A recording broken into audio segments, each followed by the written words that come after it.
los dos hechos más relevantes de estos días, los que más hablan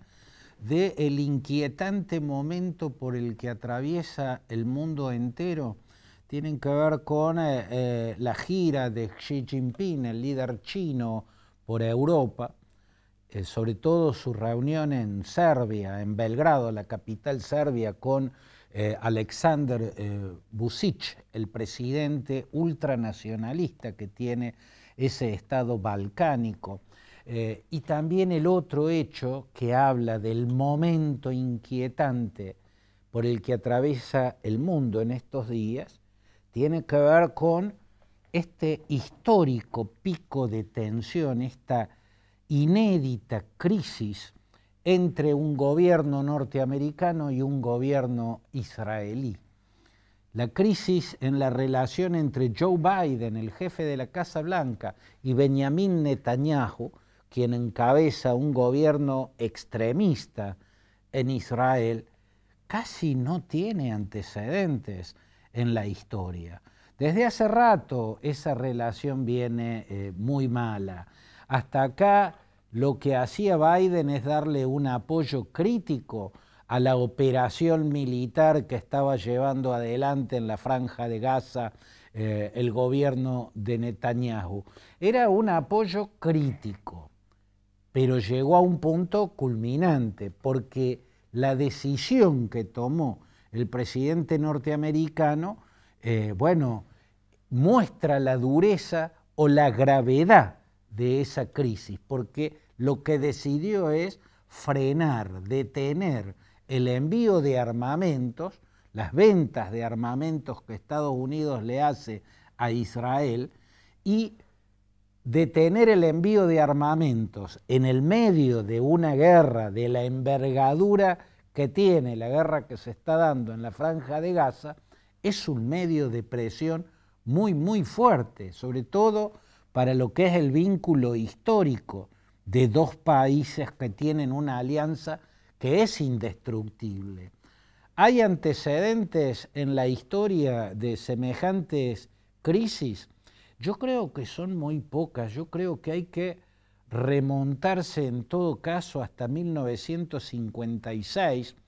cuando el entonces gobernante de Israel, que era también el fundador de Israel, David Ben-Gurión, tomó la decisión de sumarse a la guerra, que fue una guerra relámpago, ¿no?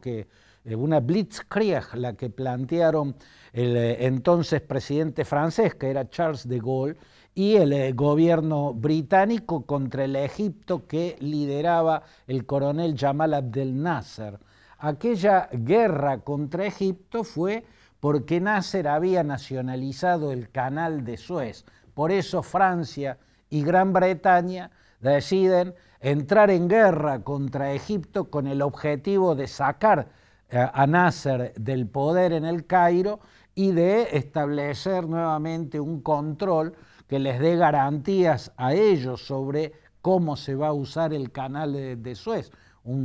lo que conecta, el paso estratégico que conecta el mar Mediterráneo con el mar Rojo. A esa guerra Ben-Gurión se suma porque teme que con el canal de Suez nacionalizado y bajo control total de Nasser, podía ser bloqueado el puerto de Eilat, que es un puerto israelí, el puerto que Israel tiene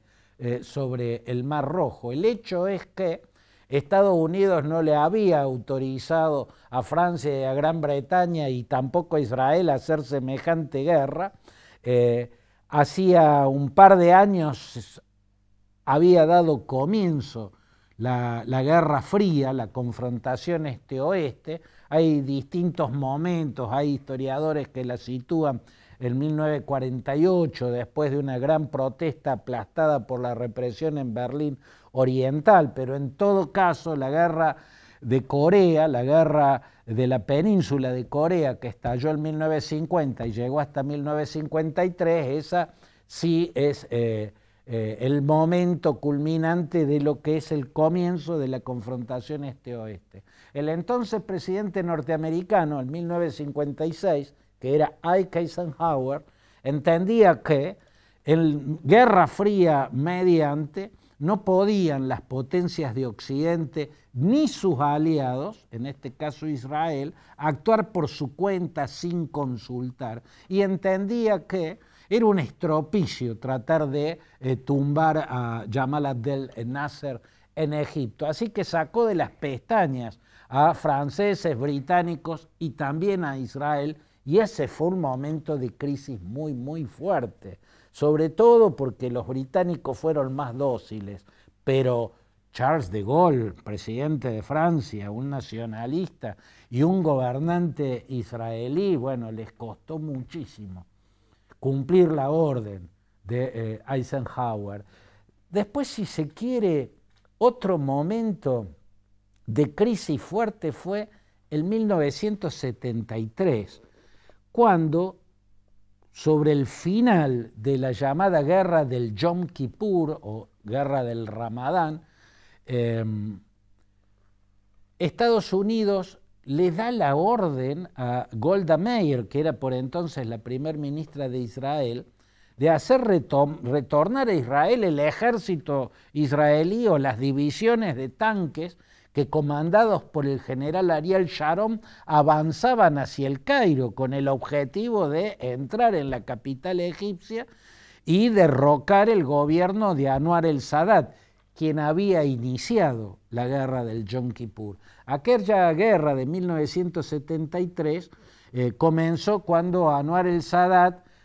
envió el ejército egipcio y Hafez el-Assad envió el ejército sirio, produciendo la simultánea invasión de Israel. Israel empezó mal parado esa guerra porque el ataque lo tomó por sorpresa. Anwar el-Sadat había logrado una proeza de contrainteligencia, le hizo creer al Mossad que no iniciaría la invasión hasta no recibir una dotación de cazabombarderos soviéticos MiG-23,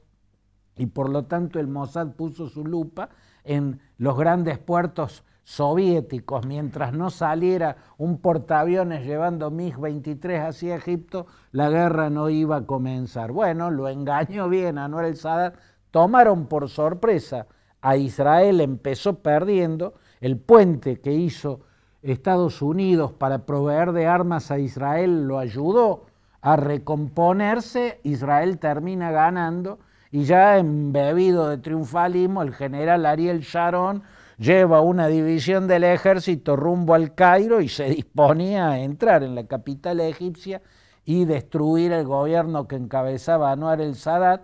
El entonces presidente norteamericano, que era de 1973, era Richard Nixon, le ordenó a Golda Meir que hiciera volver esas tropas y finalmente lo tuvo que hacer. Esa fue otra. Pudo haber una tercera crisis fuerte que fue en 1982,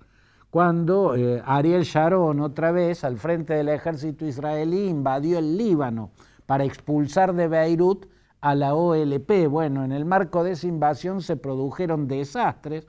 como el ataque del ejército malonita, o sea, las falanges cristianas libanesas que atacaron los campos de refugiados palestinos en Beirut, produciendo masacres. El gobierno norteamericano miró para otro lado, ¿no? Si hubiera estado en 1982 todavía Jimmy Carter en el despacho oval de la Casa Blanca,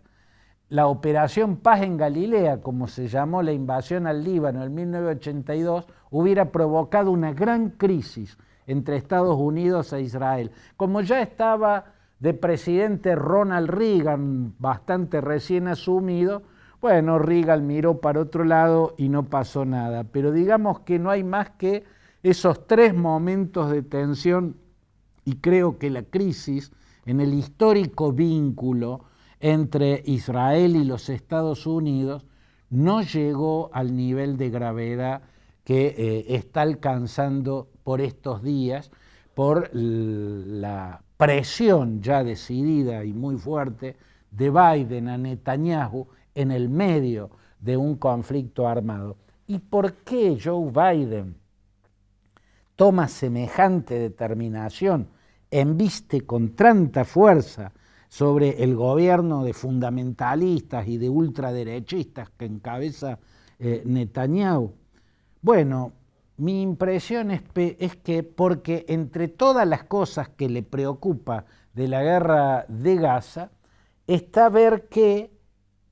la estadística de muertes civiles y de destrucción de infraestructura civil ya no solo está aislando a Israel internacionalmente, sino que empieza a afectar negativamente a los Estados Unidos. Y dentro de la política norteamericana, en particular el Partido Demócrata, empieza a ver que las bases del Partido Demócrata, su partido, se resquebrajan, ¿no? Porque hay una gran disidencia contra la continuidad del conflicto en la franja de Gaza. Entonces, en síntesis, en este, que es un año electoral, yo creo que Biden teme que la convención demócrata que va a ser en el mes de agosto en la ciudad de Chicago, la convención demócrata es la que lo va a coronar como candidato, porque es el que ganó las primarias, al actual presidente Joe Biden. Él teme que Gaza sea a la convención demócrata de agosto en Chicago lo que fue la guerra de Vietnam para la convención demócrata del año 1968. Ya venía de por sí mal barajado ese año para los demócratas, porque quien era el candidato natural del partido de la centroizquierda norteamericana había sido asesinado en el mes de junio. Robert Kennedy era el candidato natural, Bobby Kennedy, como lo decían, el queridísimo hermano de JFK, de John Fitzgerald Kennedy. Él hubiera sido el candidato natural de los demócratas si no lo hubieran acribillado a balazos en la cocina del Hotel Ambassador, en un acto de campaña en la ciudad de Los Ángeles, en junio de aquel 1968. Entonces, la guerra de Vietnam empezó a dividir a las bases demócratas y terminó debilitando al Partido Demócrata y haciendo que el candidato que terminó postulado, que fue Hubert Humphrey, terminara perdiendo frente al candidato republicano, que fue Richard Nixon. Yo creo que Biden empieza a ver